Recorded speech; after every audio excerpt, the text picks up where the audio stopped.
memprihatinkan atau sangat terrepresi gitu ya.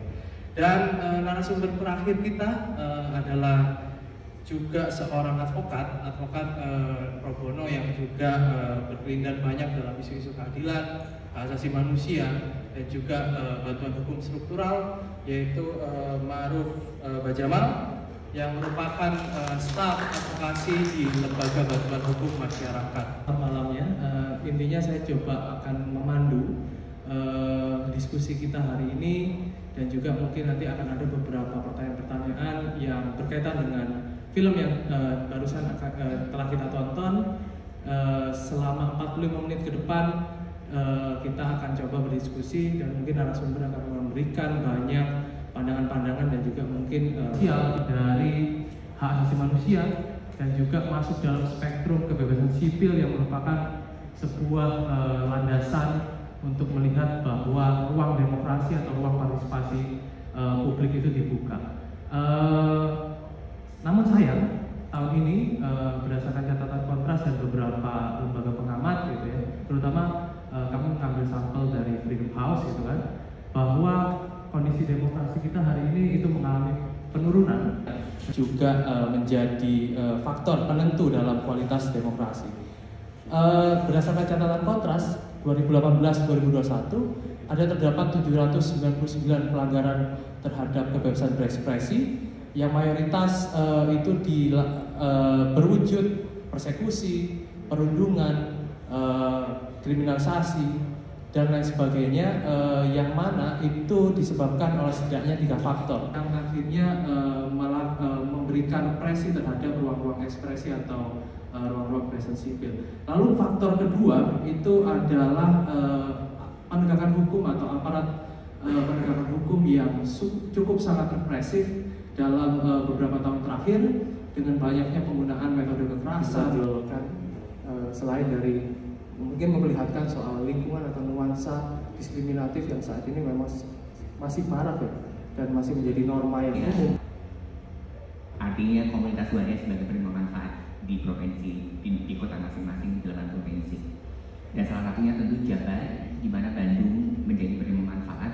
Dan Farah ini kebetulan mungkin tadi tidak dijelaskan, hanya mungkin kita melihat sekilas tentang aktivitasnya, tetapi dia adalah ketua Stikanipar. Dan ya sudah, mereka melakukan transaksi melalui online gitu. Tapi itu tadi sebetulnya juga adalah gambaran bahwa memang yang tradisional masih ada, kemudian tapi itu juga memberikan apa namanya, satu gambaran bahwa apa yang tadi di film itu, bahwa ya benar-benar dengan 3 stigma itu dia masih bertahan. Ini ada program HIV yang sudah puluhan tahun juga saya pernah kerjakan dari mulai tahun 2000-an awal sampai hari ini masih berlangsung sebetulnya untuk program HIV di Indonesia beberapa. Tapi itu tadi bahwa selama ini justru program HIV itu tidak membidik kebutuhan dasar teman-teman komunitas. Kita kecil deh misalnya. Contoh mungkin Mas Dimas atau Mbak Den atau Mas Matruf di tempat kerja masing-masing gitu.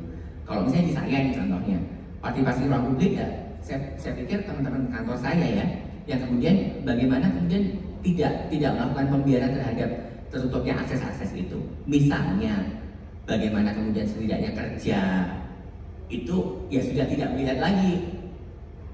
Ya mungkin kalau di pekerjaan ada jenis kelamin pasti dicantumkan, maksudnya butuh yang laki-laki atau perempuan gitu. Ya kalau kemudian tidak seperti saya ini kebetulan pegawai pertama di kantor saya, Waria, yang maksudnya benar-benar ada di kantor pusat ya Mas. Selama ini kalau di 26 cabang kantor saya di seluruh Indonesia ini, di 26 provinsi itu memang sudah berjejaring dengan teman-teman Waria di program HIV gitu. Tapi tidak pernah ada memasang, tidak ada pegawai Warianya gitu.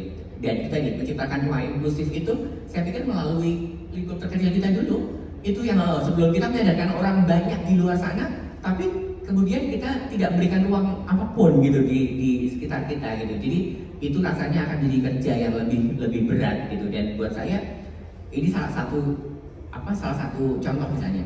Ternyata direktur saya dulu cerita gitu bahwa sebelum saya masuk ke sana itu teman-teman saya walaupun mereka juga sudah terbiasa bekerja dengan teman-teman yang di HIV programnya, tapi mereka dulu waktu saya akan diterima itu, mereka nanya beberapa orang, gimana nih toiletnya nanti?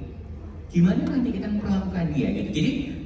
Jadi masih banyak orang, bukan nggak semua, bukan nggak accept gitu ya, tapi mungkin bingung, gagap cara memperlakukannya, mereka gagap memperlakukan harus seperti apa gitu. Padahal treatmentnya kan biasa ya, ya sudah kayak saya menghargai Mbak, ini Mas harus semua, Mas Dimas gitu. Yang harusnya kita nggak melihat dia laki-laki, perempuan, berjenis orientasi seksualnya apa gitu, tapi ya sudah, gimana sih nge-treat manusia satu dengan manusia lain itu kan harusnya dengan treatment yang sama gitu.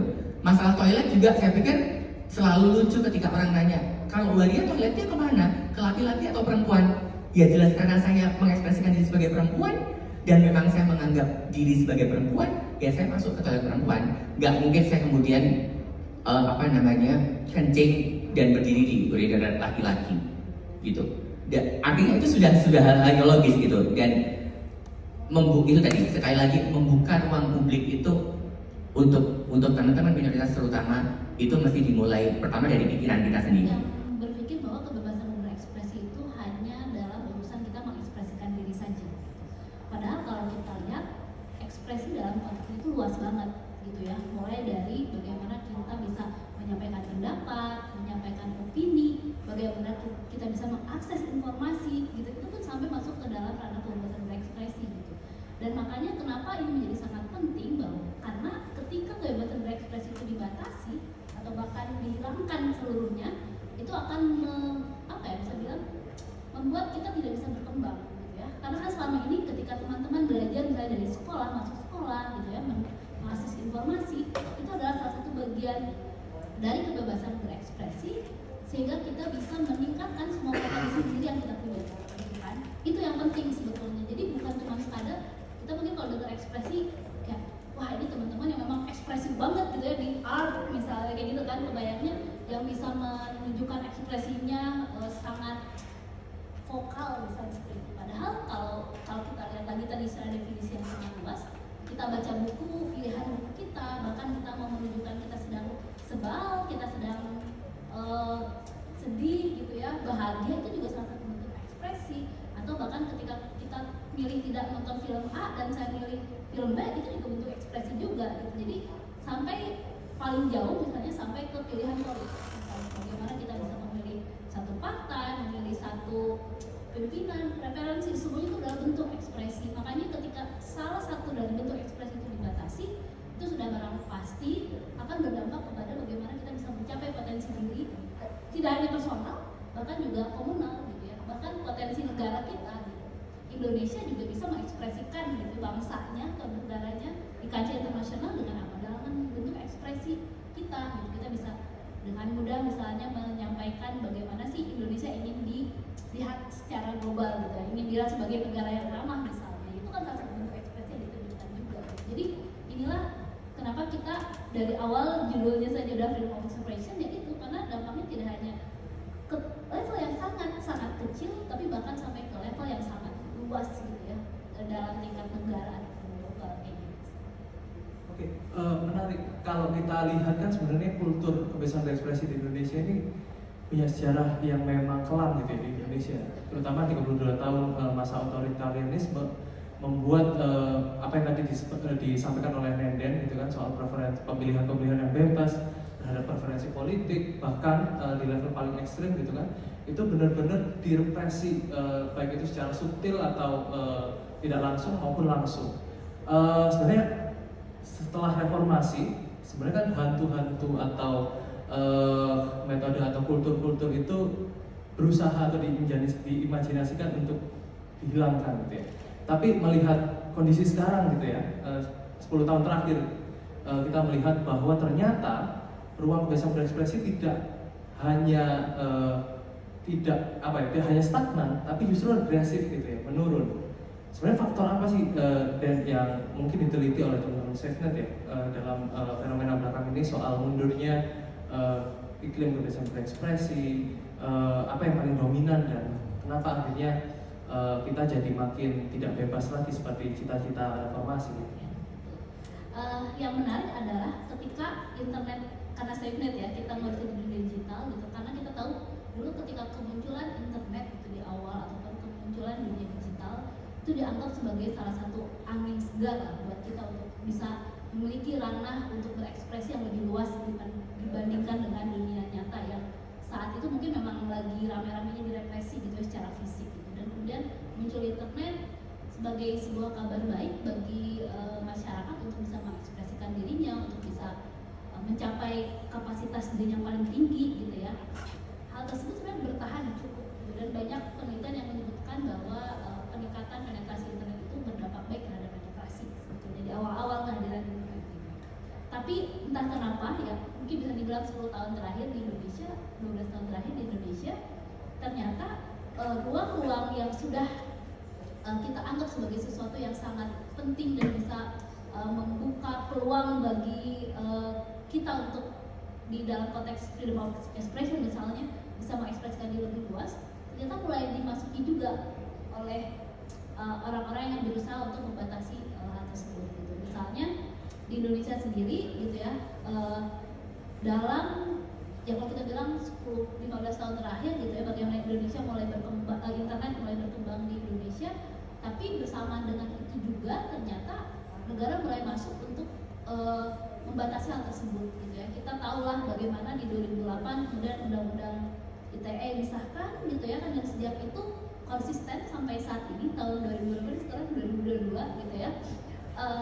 Undang-undang yang seharusnya sebetulnya itu melindungi kita masyarakat gitu ya dalam bertransaksi di internet gitu ya, supaya kita lepas dari jeratan penipuan, lepas dari peretasan misalnya seperti itu, nyatanya tidak betul-betul melindungi kita sebetulnya. Jadi tidak sesuai dengan peruntukannya di undang-undang ITE gitu. Malah yang ada pasal-pasal yang bermasalah gitu ya, tidak hanya di ITE, di KUHP pun gitu ya, yang selama ini memang sangat lentur gitu ya, itu yang kemudian cenderung akhirnya di-abuse ataupun disalahgunakan oleh, kalau kita bisa bilang ya, negara sekarang cenderung menuju ke otoritarian lagi gitu kan. Bagaimana mereka mencoba untuk merepresi ekspresi-ekspresi, kritik-kritik gitu ya yang muncul dari grassroots gitu ya, atau dari masyarakat yang selama ini sudah memanfaatkan internet gitu. Nah, ya itu trennya gitu ya, sayangnya 10 tahun terakhir mungkin karena rezim yang mulai anti kritik lagi gitu ya, makanya suara-suara yang sebetulnya tidak harmful gitu ya, istilahnya yang hanya menyampaikan ekspresi melalui internet gitu, melalui sosial media, tapi toh nyatanya itu dianggap sesuatu yang berbahaya.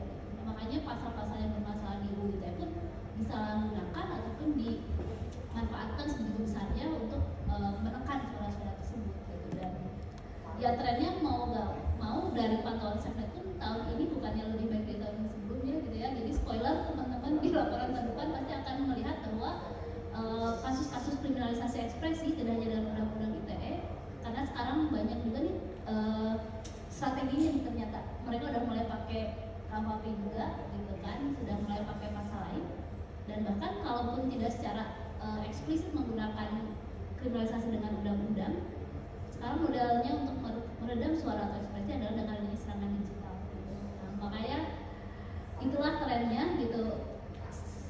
Apa ya sesuatu yang pahit tapi itu memang terjadi gitu. Dan ini ya salah satu cara untuk kita biar lebih aware aja bahwa ternyata memang kondisi di Indonesia, apalagi istilah kalau anak muda sekarang yang sedang tidak baik-baik saja gitu, itu memang kenyataannya seperti itu sih. Oke, makasih Nen.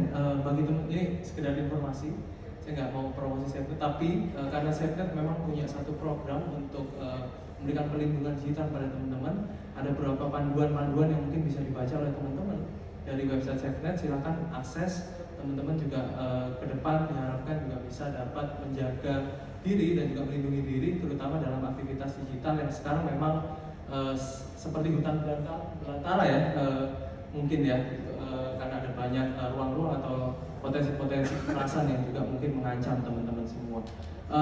Saya beralih dari sebelumnya mungkin dari aktivis, dua aktivis, saya akan coba ke praktisi hukum yang juga menjadi cameo dalam film Teguh. Kalau teman-teman jeli tadi, Ma'ruf, kalau tadi gua menanyakan soal definisi Ruf yang sangat luas. sebenarnya kan dalam konteks kebebasan berekspresi ada beberapa batasan. Kalau dalam dimensi HAM atau dimensi hak asasi manusia, menurut lo apa sih batasan-batasan terhadap kebebasan berekspresi? Karena banyak orang yang bilang bahwa kebebasan yang berlebihan nanti jadi kebablasan, bukan kebebasan. Tapi makanya ada beberapa hal, salah satunya kan mungkin sifat dari kebebasan berekspresi yang derogable gitu ya, atau bisa dibatasi. Seperti apa sih batasan-batasan dari kebebasan berekspresi dalam dimensi HAM, bro? Iya, menarik sih memang kalau diskusi soal kebebasan berekspresi, HAM dan segala macam. Apalagi terkait dengan pembatasan di sini. Sebenarnya pembatasan ini yang sangat kontroversi ya kalau kita lihat dari sejarah perjuangan HAM itu kan, perjuangannya memang untuk memperjuangkan hak, untuk kemudian dia memperjuangkan apa yang manusia itu seharusnya dapatkan di situ, termasuk hak-hak yang sifatnya fundamental. Nah, kebebasan berekspresi ini karena tadi juga sudah dijelaskan, dia kan sangat fundamental dan melekat mendasar juga kepada seorang. Cuman dalam rumpun HAM dia memang masuk dalam konteks non-derogable atau bisa dibatasi. Nah, yang menarik adalah apakah kemudian dia bisa dibatasi dalam arti yang sewenang-wenang atau yang seperti apa gitu kan, itu jadi pertanyaannya. Kalau dalam konstitusi kita, dalam Undang-Undang Dasar 1945, perjalanannya pun awalnya HAM tidak begitu mendapatkan tempat yang baik di konstitusi kita, tapi kemudian pasca reformasi itu berubah konstelasi di Undang-Undang Dasar dan ada bab khusus HAM yang dia mencantumkan soal hak-hak kita, termasuk di situ ada kebebasan berekspresi. Nah, kemudian di dalam konstitusi kita dalam pasal 28C itu dia menerangkan bahwa memang hak itu bisa dibatasi, tapi pembatasannya itu harus melalui undang-undang untuk memenuhi tuntutan yang adil. Nah, kemudian alasan yang digunakannya adalah terkait dengan pembatasannya ketertiban umum, kemudian moral, dan nilai-nilai agama. Nah, tiga hal ini kan yang kemudian menjadi hal yang kalau kita lihat secara tekstual itu hanya yang penting ada nilai-nilai agama, maka dia bisa dibataskan. Padahal kalau kita lihat frasanya nilai-nilai agama itu kan maknanya dia jamak, tidak tunggal kan? Karena di situ tidak disebut nilai agama, tapi disebut nilai-nilai agama. Nah, artinya apa? Kalau kita kembalikan ke dalam konsep HAM, HAM itu kan ada banyak prinsipnya. Di situ ada universal, dia tidak bisa dicabut, tidak bisa dibagi dan sebagainya macamnya di situ. Nah, dalam konteks nilai-nilai agama ini itu harus dilihat prinsip HAM dikembalikan lagi kepada prinsip HAM tersebut. Harus tetap sejalan dengan konsep HAM itu. Kalau dalam tataran hukum internasional itu ada yang namanya Siracusa Principle. Dia prinsip pembatasan menjabarkan bagaimana itu pembatasan. Di situ kemudian diterangkan soal bagaimana pembatasan sesuai dengan ketertiban umum. Kalau kita lihat pembatasan yang dimaksud dengan ketertiban umum, kalau kita ambil contoh, yang mana sih yang ketertiban umum? Apakah kalau kita lihat dalam film yang tadi kita tonton dengan orang yang menggunakan jubah putih terus kemudian menghalangi itu, apakah itu bisa dibenarkan atau tidak? Nah, menurut kamu tidak seperti itu. Nah, pertama, kalau kita kembalikan, ini dia harus diatur secara undang-undang. Artinya itu ada soal mekanisme formil. Mekanisme formil pertama harus diatur dengan undang-undang. Nah, walaupun kemudian ternyata undang-undangnya hari ini pun banyak bermasalah, tapi secara formil itu seperti itu. Kemudian substansinya itu harus juga tetap menghormati nilai HAM. Apa yang dilakukan oleh contoh dalam film tadi itu pertama dia secara mekanisme formal tidak dibenarkan untuk merepresi seseorang, kita sebagai civilian, kemudian merepresi kegiatan beracara, pada akhirnya kemudian kita menghalang-halangi seseorang untuk misalkan kegiatan seperti ini. Itu secara konsep HAM itu tidak bisa dibenarkan seperti itu. Nah, terus kemudian kalau kita lihat lagi situasi yang terjadi saat ini, kita ambil contoh kasus Teguh ya.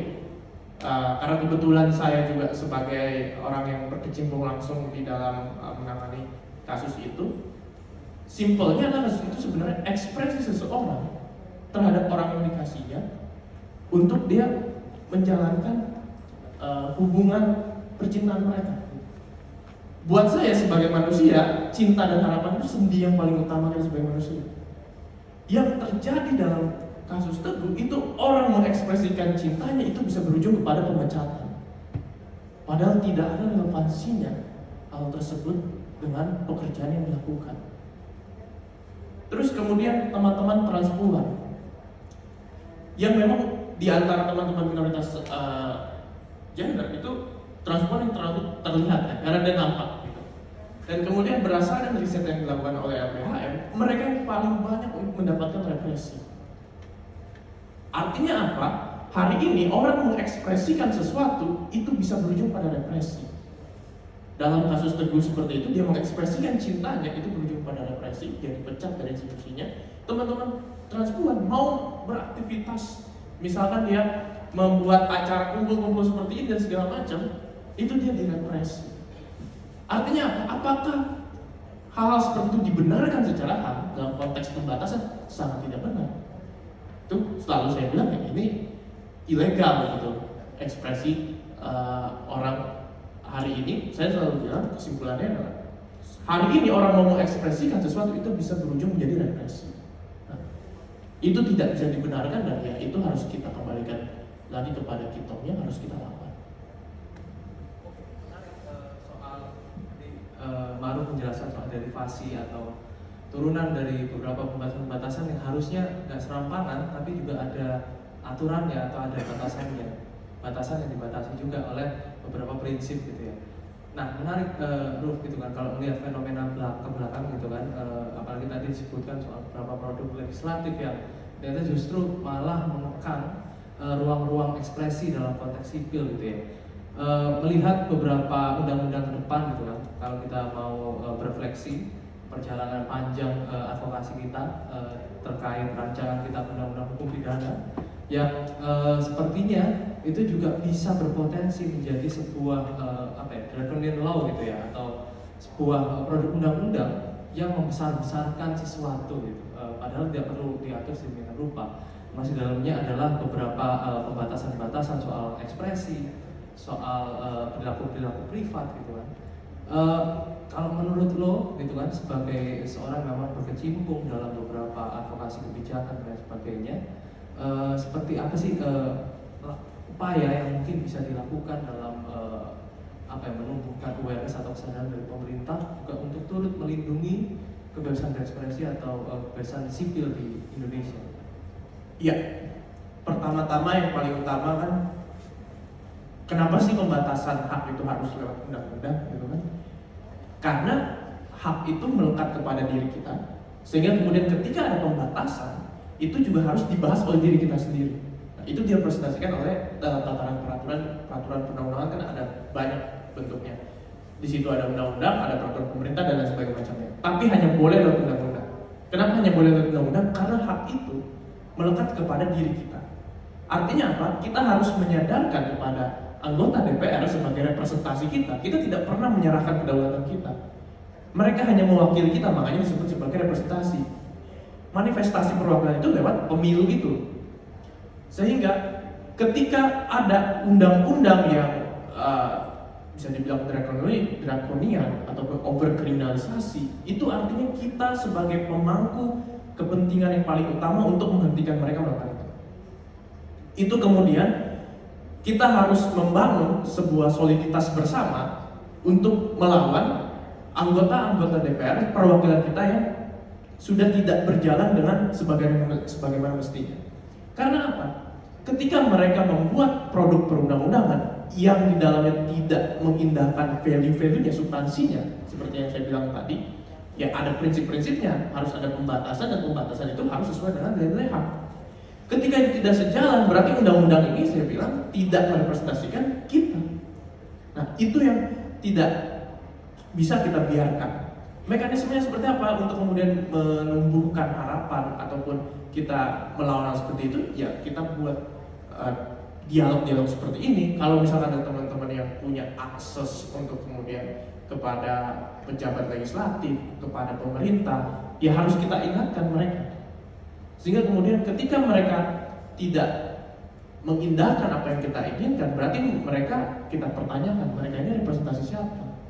Representasi kita, rakyat, atau representasi yang lain gitu. Yang lain itu bisa oligarki ataupun siapapun yang kemudian berkepentingan untuk kepentingan kelompoknya dia sendiri di atas kepentingan rakyat secara umum.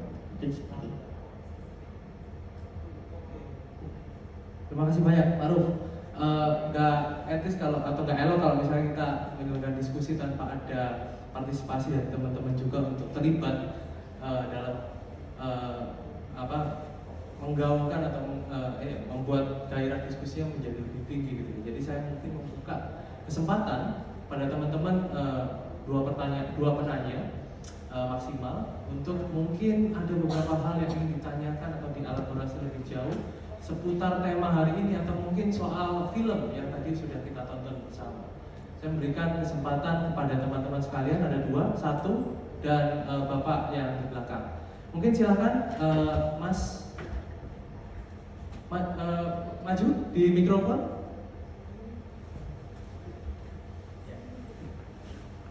Terima kasih. Selamat malam. Saya Hans, sekarang anak buahnya Mas Dimas di Kontras. Pertanyaannya sebenarnya ada satu. Mungkin tadi menyambung pertanyaan Mas Dimas. Kalau terkadang kan ada faktor horizontal bahwa ketika kita berbicara tentang konteks kebebasan berekspresi, khususnya kebebasan ekspresi terhadap identitas gender, itu justru mendapatkan penolakan dari kelompok masyarakat lain. Nah, dalam konteks ini yang ingin saya tanyakan adalah apa berdasarkan pengalaman ya dalam bersama dengan teman-teman transgender khususnya kelompok transpuan, justru penolakan paling besar biasanya datang dari kelompok agama. Nah, oleh karena itu menyambung dengan yang Mas Arul bilang tadi, terkadang upaya kriminalisasi terhadap transpuan atau kelompok transgender atau bahkan kelompok LGBT secara umum itu bukan kepentingan oligarki, tapi justru didorong oleh kelompok agama atau komunitas agama tertentu, tentu kelompok konservatif misalnya. Nah, pertanyaannya mungkin ini agak sedikit teknis, tapi kira-kira menurut Kak Merlin, bagaimana sebenarnya kita mentaktisi atau memitigasi hal seperti itu ketika kita mencoba untuk dalam tanda kutip menyadarkan masyarakat akan adanya kebebasan ekspresi terhadap identitas gender, tapi penolakan yang datang justru datang dari kelompok agama. Dan menurut saya dalam konteks Indonesia pengaruh mereka cukup kuat begitu untuk meyakinkan masyarakat bahwa ya ekspresi identitas gender harus ditolak. Yang paling viral mungkin ketika di salah satu universitas negeri ternama di kota Makassar misalnya, alma mater saya, ada mahasiswa yang mengekspresikan identitas gendernya lalu bahkan diusir dari penerimaan mahasiswa. Nah, pengaruh-pengaruh seperti itu khususnya bagaimana kita memitigasinya, apalagi ketika itu datang dari kelompok komunitas agama. Terima kasih. Terima kasih banyak Hans. Mungkin silakan Kak Mary sebelum saya akan lanjut ke pertanyaan kedua. Ditahan dulu, jawab dulu. Silakan Mbak Mary. Terima kasih. Saya jadi ingat pengalaman waktu diundang dulu di ILC. Itu seru karena memang sendirian, saya sendirian. Dan itu saya justru pagi-pagi ketika kemudian saya menyatakan mengatakan itu ke teman-teman kantor, juga teman-teman dari funding, itu saya sebenarnya dicegah untuk datang karena memang takutnya mungkin saya bahkan dipersekusi di situ, atau misalnya ya pokoknya mendapat tekanan di acara itu gitu, karena sebelumnya teman-teman yang berdua atau beberapa orang saja mereka mendapat banyak tekanan, tapi saya sendiri gitu. Dan saya bilang tenang gitu, saya sudah sepanjang hidup itu sudah mendapatkan lebih besar tekanan daripada misalnya saya akan dapatkan di televisi. Saya yakin banget gitu. Jadi kalian tenang saja, kalian percaya saya punya kemampuan komunikasi untuk bagaimana mengkomunikasikan apa yang harus saya sampaikan kepada mereka semua di sana. Dan tapi memang benar apa yang kemudian saya percayai itu, yang kemudian saya sampaikan kepada teman-teman itu tidak terjadi apa-apa di sana. Memang beberapa anggota DPR mengarahkan untuk kemudian menyudutkan saya, misalnya ketika mereka menanyakan, ketika mereka melakukan statement misalnya, korban HIV itu tertinggi adalah LGBT gitu. Saya kemudian sampaikan bahwa kami ini di bawah teman-teman heteroseks. Sampai kemudian dia memaparkan ini dan iya ini nomor 2. Nah, nomor 2 kan berarti di bawah kan, bukan yang utama gitu. Artinya sampai seperti itu sebetulnya mereka mau menggiring opini publik bahwa kami ini ya. Tapi saya memberikan konten balik yang memang itu logis gitu. Sehingga hal-hal yang harusnya misalnya seperti saya ditanya, waktu itu kan sebenarnya membahas tentang bagaimana kemudian teman-teman misalnya LGBT ini akan dikriminalkan tersendiri, dibedakan pasalnya dengan warga negara Indonesia yang lain lah, maksudnya masyarakat secara umum.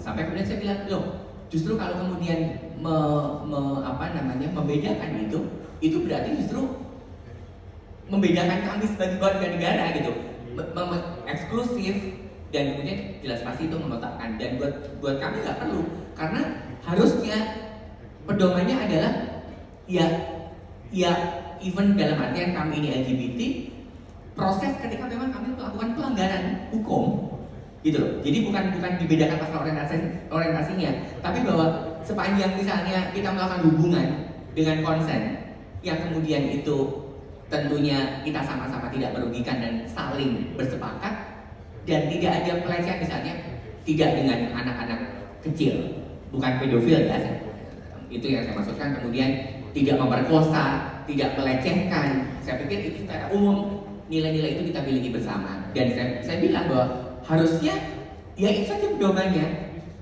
Nggak mungkin kemudian kalian mengkriminalisasi kami hanya karena orientasi kami berbeda, dianggap minoritas. Jadi saya waktu itu akhirnya sudah ngomong itu dan itu saya ingat sekali kalau mungkin bisa dilihat lagi kembali di YouTube. Saya ingat sekali Pak Karni sampai bilang itu ILC tercepat sepanjang sejarah selesainya. Karena memang saya pada kesimpulan itu gitu bahwa kami nggak perlu dan harusnya nggak boleh untuk dipisahkan dari warga negara hanya karena orientasi seks gitu. Tapi kembali kepada tadi pertanyaan transgender yang kemudian visible banget memang hari ini ya teman-teman, sebetulnya hari ini yang perlu kita tahu bersama adalah menjadi transgender itu tidak se-visible saya. Karena hari ini ada 2 pilihan. Bagaimana kemudian teman-teman ini mungkin yang tampak seperti Mas Dimas atau Mas Manruf itu juga bisa jadi transgender gitu. Karena hari ini ternyata transgender itu tidak hanya kemudian yang kayak Merlin mungkin berdandan pakai lipstick walaupun bajunya unisex gitu, tapi intinya sepanjang kemudian dia berpenampilan maskulin tapi dia mengaku bahwa dirinya adalah transgender perempuan misalnya, ya sudah kita selesai sampai di situ gitu. Jadi artinya nggak semua memang visible, artinya visible dalam artian tampak kata ekspresinya, tapi itu tadi buat saya bagaimana kemudian mengantisipasi persekusi, represi-represi itu ya menyadarkan kembali bahwa ekspresi ini tidak mengganggu siapapun. Saya selalu menerapkan itu pada teman-teman. Artinya sepanjang kamu tidak mengganggu orang, tidak merugikan orang, tidak mengambil hak orang lain, dengan 3 prinsip itu kamu jalan terus. Artinya ya orang masing-masing harus kita encourage untuk punya keberanian. Tidak semua orang mungkin paham hukum. Oleh karena itu, saya ini sedikit lagi ya Mas Dimas. Di saya itu di program saya itu kami melakukan beberapa paralegal, Mas Mahruf. Jadi kita membentuk paralegal terutama dari keluarga. Kalau dulu biasanya teman-teman yang justru di encourage tapi sekarang dari keluarga. Kenapa? Karena kalau ada apa itu keluarga tahu dan bisa bertanggung jawab. Itu mungkin itu dulu sebentar. Terima kasih banyak Mbak Merlin. Silakan Bapak mungkin bisa maju ke depan supaya terdengar. Oh udah ada mikrofon, silakan. Saya mau nanya secara general. Jadi saya pengen tahu aja sebenarnya Indonesia itu punya tradisi kebebasan berekspresi, kebebasan dan demokrasi atau enggak gitu. Karena kalau perbandingannya seperti negara-negara di India atau Thailand atau Filipina itu undang-undang yang mengatur masalah peredaran narkotika atau pornografi itu kayaknya lebih liberal gitu loh daripada. Nah terus seperti misalnya atau di Amerika Serikat ya yang lebih maju, kayaknya meskipun ada perbedaan politik ya antara dua kubu, tapi tetap mereka bersikukuh kalau tetap tidak bisa mengganggu kebebasan berekspresi gitu. Seperti misalnya melindungi hak LGBT atau melindungi hak perempuan atau bahkan hak reproduksi wanita. Nah, jadi Indonesia tuh sebenarnya punya nggak sih tradisi kebebasan dan demokrasi di akar rumput? Apa itu benar-benar kesalahan semata-mata pemerintah yang korup dan tidak kompeten? Ya, menarik. Dengan Mas siapa, maaf? Dan Mas Dana, ada pertanyaan yang cukup menarik bahwa menurut Mas Dana interpretasi kebebasan berekspresi di Indonesia itu cuma aksesoris ya, kalau bisa dibandingkan dengan beberapa negara yang dicontohkan. Dan ada nggak sih menurut teman-teman tradisi kebebasan berekspresi di Indonesia yang akhirnya menciptakan resiliensi kebebasan ruang-ruang sipil untuk kemudian menghalau banyak tantangan hari ini? Mungkin aku bisa mulai dari Ma'ruf dulu.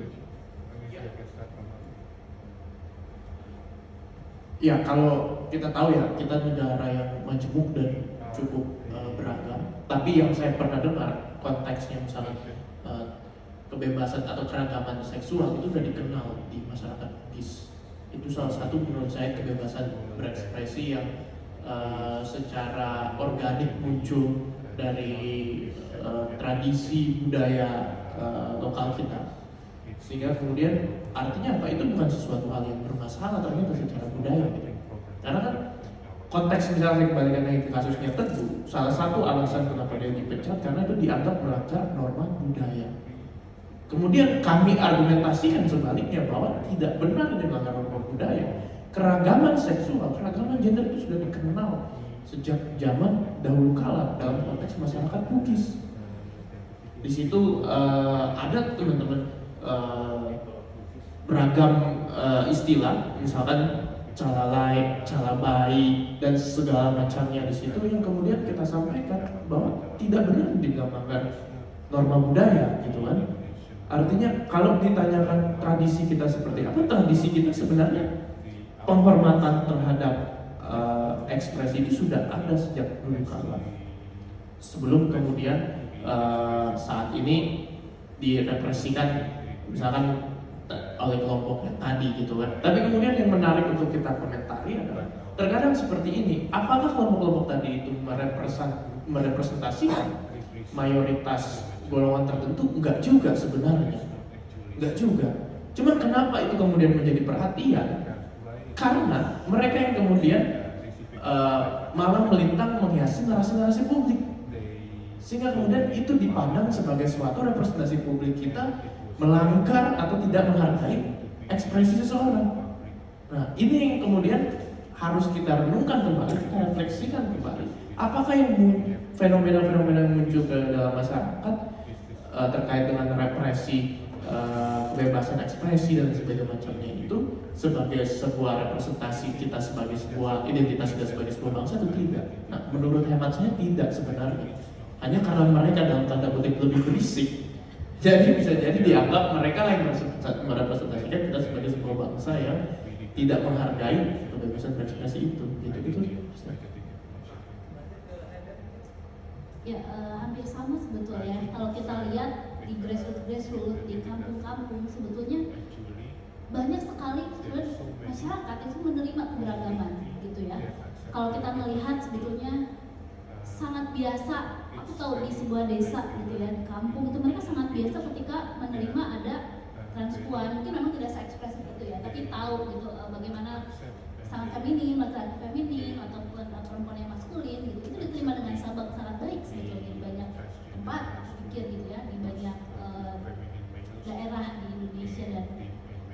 Dan aku rasa sih, aku yakin gitu bahwa kebebasan berekspresi itu memang sudah dari dulu Indonesia punya di negara yang majemuk ini. Bagaimana kemudian kita akhirnya pun bisa menjadi satu negara itu kan karena sebetulnya kita menghargai perbedaan dari Aceh sampai Papua gitu kan. Itu kan salah satu bentuk upaya kita dalam menerima seluruh ekspresi gitu kan. Bagaimana kita menerima perbedaan gitu. Jadi aku pikir ini satu hal yang menurut sangat menarik gitu ya. Bagaimana tadi baru bilang ya jangan kita framing media aja yang berisik yang kemudian diangkat bahwa banyak sekali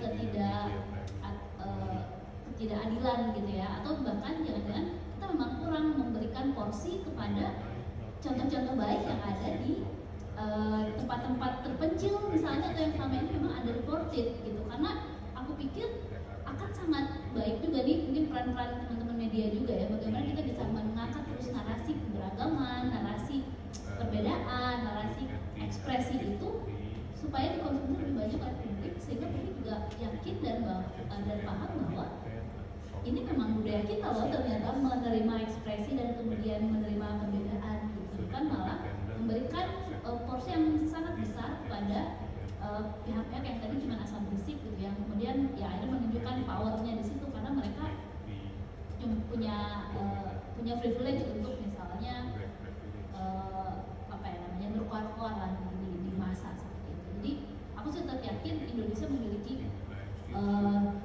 akar dari keberagaman dan kebebasan berekspresi yang saling menghargai. Akan dilanjut Mbak Galia. Ya, saya kembali ke Mas Makruf tadi, saya sepakat banget, Mbak Nena juga sama, saya sepakat. Artinya kalau menurut saya itu pendekatan budaya yang paling memungkinkan untuk kemudian teman-teman ini bisa punya ruang publik, gitu. Karena memang tadi contohnya saya di Bugis itu ada bisu, kita tahu itu bisu dan bisu itu salah satu komponen yang paling penting dalam penobatan raja di zaman dulu. Artinya dianggap bisu ini orang penting, orang suci justru. Mereka ini orang suci, disebut oleh orang-orang Bugis orang suci gitu. Dan itu terjadi juga misalnya kita melihat Lodro, Reog yang kemudian budaya, dan ternyata begitu digali itu banyak dari tiap-tiap daerah itu yang kemudian cerita tentang keberagaman ini, terutama tentang transgender atau keberagaman gender yang lain itu muncul sudah. Jadi memang kalau kemudian kita bicara melalui budaya itu akan mengingatkan kembali kepada seluruh masyarakat Indonesia bahwa ternyata ini bukan ada adopsi dari barat. Ini dari kitab-kitab yang boleh dilihat, boleh dibaca itu banyak sekali. Saya juga baru teringat itu ketika beberapa waktu lalu salah satu antropolog yang ketua antropolog di Jawa Barat itu Pak Inam Nurarso itu menyatakan itu, dan dia punya banyak literasi yang disampaikan kepada kita. Jadi buat saya memang sementara mungkin itu nggak jadi kasusnya, tapi bahwa pendekatan budaya itu juga sudah dilakukan oleh teman-teman di Jogja. Bagaimana kemudian teman-teman ini punya ruang publik yang benar-benar terbuka, space yang aman, itu melalui mereka mengekspresikan diri melalui misalnya tarian atau ya artinya seluruh aktivitas budaya itu akan menjadi aman. Begitu Mas Dimas. Oke, terima kasih banyak kepada Mbak Marlin sudah memberikan jawaban yang semoga Mas Dana ya tadi bisa mungkin ada beberapa hal yang mungkin memuaskan ya rasa pengetahuan. Oke, kawan-kawan semua,